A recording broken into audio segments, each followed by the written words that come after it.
It sounds hard to believe, but this is exactly where SpaceX now appears to be focusing its energy. For years, the singular goal was Mars. Elon Musk frequently described the moon as a distraction, a detour from the ultimate mission of making humanity multiplanetary. But that stance has shifted. With global competition intensifying and timelines being re-evaluated, Musk is now prioritizing the moon. Not just as a stopover, but as a destination for a permanent, self-sustaining city. The goal? To achieve this in under 10 years while Mars remains a 20-year horizon. Today, we're going to analyze why this shift is happening, what it means for SpaceX's flight schedule, and how it positions the United States against China's rapidly advancing lunar program. This is the deep dive. To understand the pivot, we have to look at the constraints of physics, not just ambition. Musk recently laid out a comparison that reframes the entire conversation. He stated, quote, "For those unaware, SpaceX has already shifted focus to building a self-growing city on the moon, as we can potentially achieve that in less than 10 years. Whereas Mars would take more than 20. This isn't about giving up on Mars, it's about acknowledging the difference between a 2-day trip and a 6-month trip. You can launch to the moon roughly every 10 days. Mars only aligns with Earth every 26 months. When you factor in the speed of iteration, the ability to test, fail, fix, and fly again, the moon allows for rapid repetition. Mars does not. If SpaceX waited 20 years to seriously begin work on a lunar base, the strategic window would close. By 2035, China plans to have its International Lunar Research Station operational. The United States and its commercial partners simply cannot afford to treat the moon as an afterthought any longer. So how does SpaceX intend to do this? Musk made a cryptic comment recently that caught the attention of the space community. Mass driver on the moon or bust. A mass driver is essentially an electromagnetic launch system, a catapult in space. It's a concept that has existed in science fiction and advanced engineering studies for decades. While Musk didn't specify whether this involves Starship or a new system, the implication is clear. SpaceX is thinking about infrastructure at scale. This isn't about planting a flag.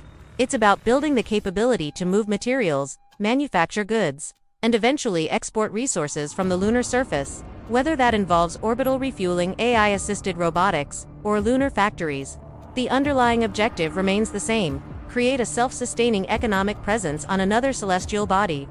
And this is where competition plays a role, with Blue Origin now actively competing for lunar missions under NASA's Artemis program. SpaceX faces pressure to maintain its position as the first to return humans to the moon. That pressure often accelerates innovation. This brings us to the obvious question: does Mars take a back seat? The short answer is no, but the timeline does shift. Musk has stated that serious work toward a Martian city will begin in roughly 5 to 7 years. That places early infrastructure efforts in the early 2030s, coinciding with a window where lunar systems are mature and repeatable. Mars remains the long-term objective, but SpaceX is now approaching it sequentially rather than simultaneously. It's a resource allocation problem.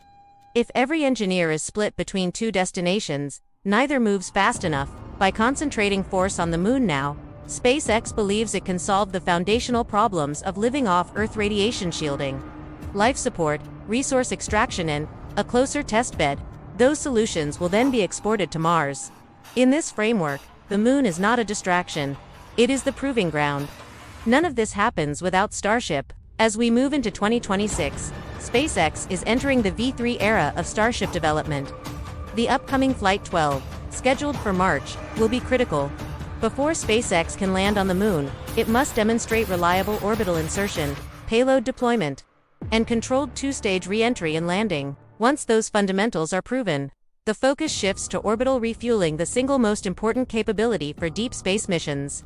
If SpaceX can demonstrate a successful uncrewed lunar landing demonstration by March of 2027, that opens the door for crewed missions as early as late 2027 or early 2028. These are aggressive targets, but they are also necessary if the United States intends to stay ahead of China's 2035 operational target. The next 12 months will tell us whether the hardware can match the rhetoric. Speaking of China, let's turn to a program that operates with far less transparency but just as much capability. On February 7th, China launched its third known mission of a reusable experimental spacecraft aboard a Long March to F rocket. State media confirmed the launch but disclosed few details. However, Aerospace notice zones and U.S. Space Force tracking reveal a pattern. This spacecraft, likely similar in scale and role to the US X-37B, appears to be testing rendezvous and proximity operations in orbit. In previous missions, it deployed a small object and then maneuvered to interact with it. These are precisely the types of capabilities required for on-orbit servicing, repair, or in a different context inspection of foreign assets. China is also advancing its vertical landing rocket technology, with vehicles like the J-3 and Long March 1-2A. The key takeaway is this: while public attention is focused on commercial American rocketry, China is methodically building a reusable infrastructure ecosystem. They are quiet, but they are not slow. So, back to the original question, is this the right move? The moon offers speed. Mars offers legacy. SpaceX is betting that securing the near-term future of civilization on the moon creates the foundation for reaching Mars later. It's a shift in sequencing, not an ultimate destination. What do you think? Does prioritizing the moon make strategic sense, or should SpaceX hold the line on Mars? Let me know in the comments. If you found this breakdown useful, please like the video and subscribe to the deep dive for regular analysis on space, technology, and the decisions shaping our future. Thank you for watching. Stay curious.